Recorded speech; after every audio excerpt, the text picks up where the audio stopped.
We all love a legendary comeback, and Degree Original Cool Rush is back and better than ever. Cool Rush isn't just a scent, it's a movement, a fan favorite that delivers bold, fresh vibes and all-day sweat protection.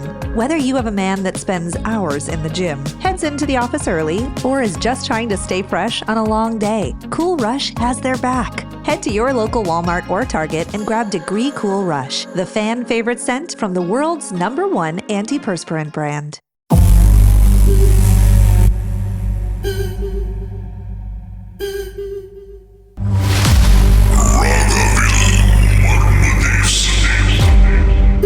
சொல்லுங்க, அதுக்கப்புறம் என்ன நடந்துச்சு? அவரு சாமி அழைச்சாரு, மாமா அவங்களோட husband அழைச்சிட்டு கேட்டாரு, நீ யாரு அப்படின்னு.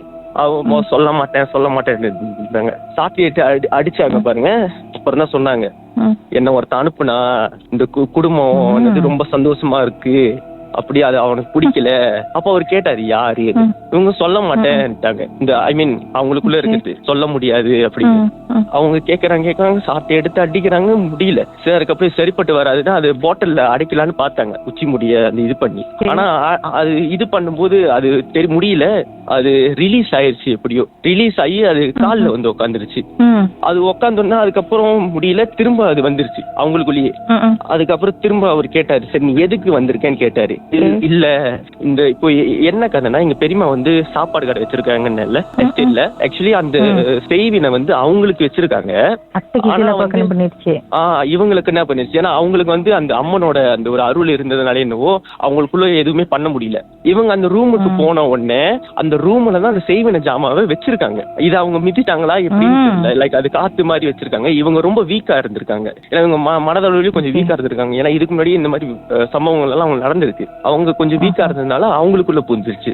சோ நான் அந்த தூங்கிட்டு இருந்த ரூம்ல தான் அந்த செய்வன ஜாமாவும் இருந்திருக்கு. இது தெரியாம நானே என் தம்பி எல்லாம் அத்தனை நாள் அங்க தூங்கிட்டு தான் இருந்திருக்கும்.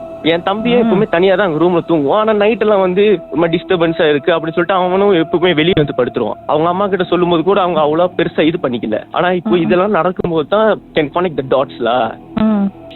சோ அப்ப யாருன்னு யோசிக்கும் போது தான் நாங்க ஒரே ஒரு ஆளை மட்டும்தான் வீட்டுக்குள்ள விட்டோம், லைக் கடையில இருந்து வீடு. அவர் எப்பவுமே சாப்பிட வருவார் எங்க வீட்டுக்கு, எங்க கடைக்கு. அவர் வந்து அக்கௌண்ட் செய்யறதுக்காக என்னத்துக்கோ வந்து பெரியமா வீட்டுக்குள்ள விட்டுருக்காங்க. அவர் மட்டும்தான் விட்டுருக்காங்க. வீட்டுக்குள்ள இருந்தோம்னா முன்னுக்கு தானே எல்லாரும் வேலை செஞ்சுட்டு இருப்பாங்க, ஏன்னா கடை முன்னுக்கு இருக்கு, வீடு பின்னாடி. சோ அந்த டைம்ல அந்த ஆள் வந்து இந்த மாதிரி செய்வன ஜாமா வச்சுட்டார்ல எங்க பெரியமாக்குன்னு. அது எப்படி கண்டுபிடிச்சீங்க? அவருதான் அந்த ஐயனாரி அவர் வந்தார்ல, அவரு தான் சொன்னாரு. ஆமா, அது மூலியமா தான் தெரிஞ்சிருக்கு இந்த மாதிரி ஜாமா வச்சிருக்காங்க. லைக் அது எப்படியோ காத்துல தான் வச்சிருக்காங்க, லைக் ஒரு பிசிக்கலா வைக்கல, லைக் காத்து மாதிரி தான் அப்படியே வச்சிருக்காங்க அந்த செய்வன ஜாமாவை. சோ அந்த ஆத்மா வந்து லைக் அந்த வீட்டை விட்டு வெளியும் ஆக முடியாம உள்ளே இருக்குமா அந்த ரூம்லயே அடைப்பட்டு கடந்திருக்கிறா இத்தனால. சோ இவங்க அந்த ரூமுக்கு போனோடனே இவங்க வீக்கா இருந்ததுனால இவங்களுக்குள்ள போயிடுச்சு. சோ அதுக்கப்புறம் அவராலையும் ஒன்றும் பண்ண முடியல, ஐநாறு இறங்கினார்ல. ஏன்னா எங்க மாமாவுக்கும் வந்து கொஞ்சம் ஹெல்த் இஷ்யூஸ் எல்லாம் இருந்ததுனால அவராலையும் முழுசா இறங்கி எதுவுமே செய்ய முடியல. அது ரிலீஸ் ஆகிக்கிட்டே இருந்துச்சு. 2 வாட்டி ட்ரை பண்ணாங்க, முடியல.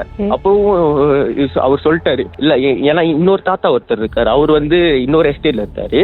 அவர் வந்து இந்த மாதிரி விஷயங்கள் எல்லாம் சியாம்ல போய் கத்துக்கிட்டு வந்தவர். இந்த என்னது ஒரு சில இந்த மாதிரி விஷயங்கள்லாம், ஏன்னா அவரும் வந்து என்னது நிலம் இந்த மாதிரி வச்சிருக்காரு. சோ அவரோட ப்ரொடெக்ஷனுக்காக அவர் கத்துட்டு வந்தாரு. ஆனா என்னன்னா அவரோட மனைவி இறந்ததுல இருந்து அவர் சீக்கிரமா இந்த மாதிரி விஷயங்கள் எல்லாம் பண்ண மாட்டாரு.